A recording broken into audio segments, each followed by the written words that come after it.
ছোৱালীৰ হাতৰ কোবত ঢোলৰ গুমগুমনি আৰু পেপাৰ লহৰত জীপাল মৰিগাঁৱৰ বেতনী। জোনাকী যুৱক সংঘৰ উদ্যোগত বৰ্ণাঢ্য একাদশ বাৰ্ষিক ৰঙালী বিহু উদযাপন।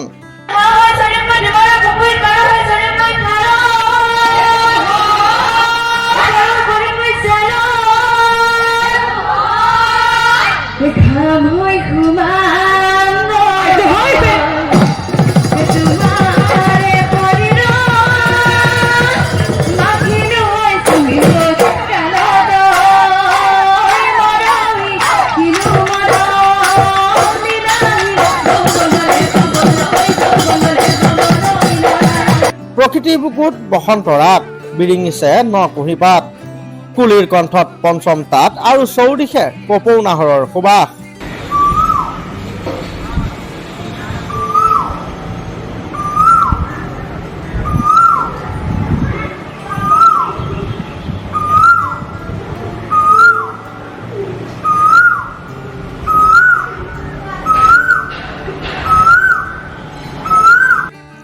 অসমীয়াৰ স্বাভিমান তথা পাণৰো পাণৰ বাপতি সাহোন ৰঙালী বিহুক আদৰিবলৈ এতিয়া ৰাজ্যৰ সৰ্বত্ৰে উখল মাখল পৰিৱেশ। ইয়াৰ ব্যতিক্ৰম নহয় মৰিগাঁও জিলাৰ বেতনী অঞ্চল। ঢোলৰ গুমগুমনি, পেপাৰ চিঞৰ আৰু গগনাৰ লহৰে এতিয়া কঁপাইছে বেতনীৰ আকাশ বতাহ। স্থানীয় বেতনী জোনাকী যুৱক সংঘৰ ঐকান্তিক প্ৰচেষ্টাত দুদিনীয়া বৰ্ণাঢ্য কাৰ্যসূচীৰে উদযাপিত হৈছে একাদশ বাৰ্ষিক ৰঙালী বিহু উদযাপন। অসমীয়া সমাজ জীৱনৰ মেৰুদণ্ড স্বৰূপ বিহু কেৱল এটা উৎসৱেই নহয়, ই আমাৰ জাতীয় পৰিচয় আৰু বিৰল সমন্বয়ৰ এক অনন্য দলিল।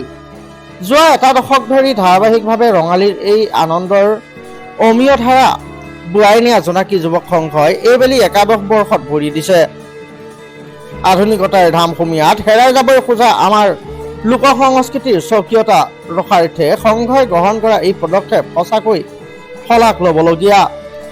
উৎসৱৰ দ্বিতীয় দিনটোত বিহুৰ বাকৰিত এক প্ৰকাৰৰ জনসমুদ্ৰত পৰিণত হয়। দিনৰ ভাগত অনুষ্ঠিত হোৱা মুকলি বিহু প্ৰদৰ্শনে উপস্থিত ৰাইজক মন্ত্ৰমুগ্ধ কৰে। পৰম্পৰাগত সাজ পাৰ পিন্ধি ডেকা গাভৰুৰ দলসমূহে যেতিয়া বিহু আখৰা দিছিল, তেতিয়া যেন এক মায়াবী পৰিৱেশৰ সৃষ্টি হৈছিল।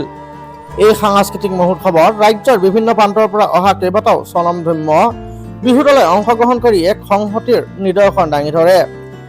উল্লেখযোগ্য যে অংশগ্ৰহণকাৰী দলসমূহৰ ভিতৰত আছিল নগাঁৱৰ প্ৰসিদ্ধ চম্পাৱতী সাংস্কৃতিক গোষ্ঠী আৰু বৰ্ণিল কাজিৰঙা সাংস্কৃতিক গোষ্ঠী, জাগিৰোডৰ ৰিমজিম বাইৰহণীয়া কৃষ্টি দল আৰু শলমাৰীৰ কোমল কুঁহিপাত সাংস্কৃতিক গোষ্ঠী, মৰিগাঁও জিলাৰ গৌৰৱ সমন্বয় ছোৱালী বিহু দল, বিহু ছোৱালী সাংস্কৃতিক গোষ্ঠী আৰু গামোচা বিহু দল।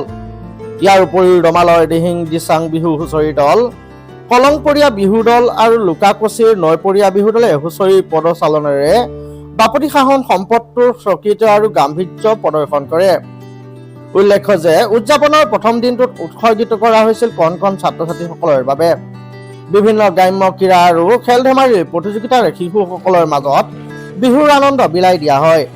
উদ্যোক্তাসকলৰ মতে নতুন প্ৰজন্মক আমাৰ শিপাৰ সৈতে পৰিচয় কৰি দিয়া হৈছে এই আয়োজন অন্যতম লক্ষ্য। বেতনী জোনাকী যুৱক সংঘৰ বিষয়ববীয়াসকলে সংবাদ মাধ্যমৰ আগত জানিবলৈ দিয়া মতে, গাঁৱৰ একতা অটুট ৰখা আৰু যুৱ সমাজৰ সাংস্কৃতিক চৰ্চাৰ মাজত ধৰি ৰখাই তেওঁলোকৰ মূল উদ্দেশ্য। মৰিগাঁৱৰ পৰা চন্দন হিৰাৰ ৰিপোৰ্ট, লোকেল 18।